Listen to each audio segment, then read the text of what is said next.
السلام علیکم students, Rainbow grammar school سے میں جماعت پنجم کی آپ کی اسلامیات کی استاد ہوں۔ بچوں، آج کا ہمارا سبق ہے میثاق مدینہ، ٹھیک ہے؟ اس سبق میں ہم بچوں کیا پڑھیں گے؟ میثاق مدینہ کا تعارف اور اس کی اہمیت، میثاق مدینہ کی کیا شرائط تھیں اور میثاق مدینہ کے اثرات سے کیا نتائج اخذ ہوئے، ٹھیک ہے بچوں؟ یہ سب کیا ہے؟ یہ سب ہم میثاق مدینہ میں پڑھیں گے۔ چلیں بچوں، اب ریڈنگ سٹارٹ کرتے ہیں۔ رسول صلی اللہ علیہ وآلہ وسلم جب مدینہ منورہ تشریف لائے تو اس وقت مدینہ منورہ میں مختلف قبائل آباد تھے۔ ان میں مہاجرین، انصار، یہودی اور دیگر قبائل شامل تھے۔ مدینہ منورہ میں یہود کے 3 قبائل بنو قینقاع، بنو نضیر اور بنو قریظہ تھے، جبکہ زمانہ جاہلیت میں انصار کے قبیلے اوس اور خزرج آپس میں لڑتے رہتے تھے، جس سے یہ کمزور ہو گئے تھے، ٹھیک ہے؟ ان کے مقابلے میں یہود طاقتور اور مالی طور پر خوشحال تھے، ٹھیک ہے؟ بچوں کیا بتا رہے ہیں کہ جب نبی کریم صلی اللہ علیہ وآلہ وسلم مدینہ تشریف لائے نا، تو اس وقت مدینہ میں بہت سارے قبائل جو تھے آباد تھے۔ ان میں مہاجرین تھے، انصار تھے، یہودی تھے اور بہت سارے دوسرے قبائل تھے۔ مدینہ منورہ میں یہود کے جو 3 قبائل تھے، بنو قینقاع، بنو نضیر اور بنو قریظہ، جبکہ زمانہ جاہلیت میں انصار کے قبیلے اوس اور خزرج آپس میں کیا کرتے تھے؟ لڑتے ہی رہتے تھے۔ یہ کمزور ہو گئے تھے۔ یہود طاقتور اور مالی طور پر خوشحال تھے۔ نبی کریم صلی اللہ علیہ وآلہ وسلم نے امن و امان برقرار رکھنے کے لیے مدینہ منورہ کے تمام قبائل کو جمع کیا۔ باہمی رضامندی سے یہود، مسلمانوں اور دیگر قبائل نے ایک معاہدہ طے پایا جسے میثاق مدینہ کہا جاتا ہے۔ نبی پاک صلی اللہ علیہ وآلہ وسلم نے دیکھا کہ آپس میں لڑائی جھگڑا کرتے ہیں، انہوں نے امن و امان برقرار رکھنے کے لیے جو ہے ایک معاہدہ جو ہے وہ طے پایا، قرار دیا سب کی رضامندی سے، سب قبائل کی۔ اس کو کیا کہا جاتا ہے؟ میثاق مدینہ کہا جاتا ہے۔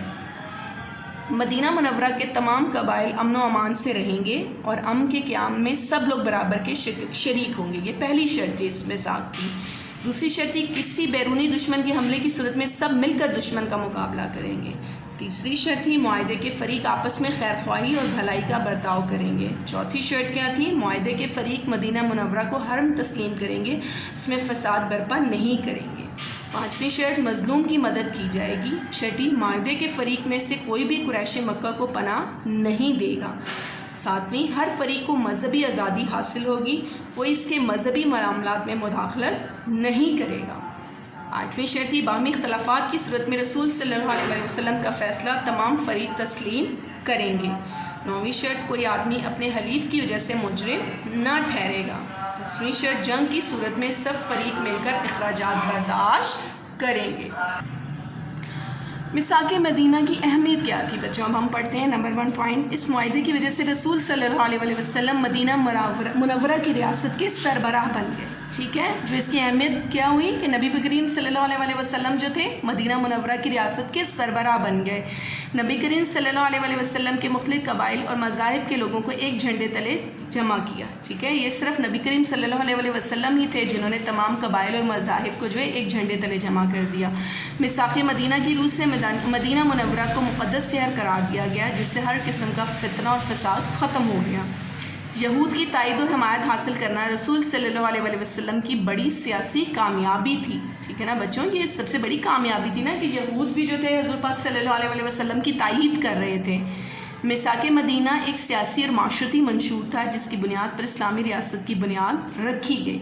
اس معاہدے کی روح سے مدینہ منورہ کا دفاع اور مضبوط ہو گیا۔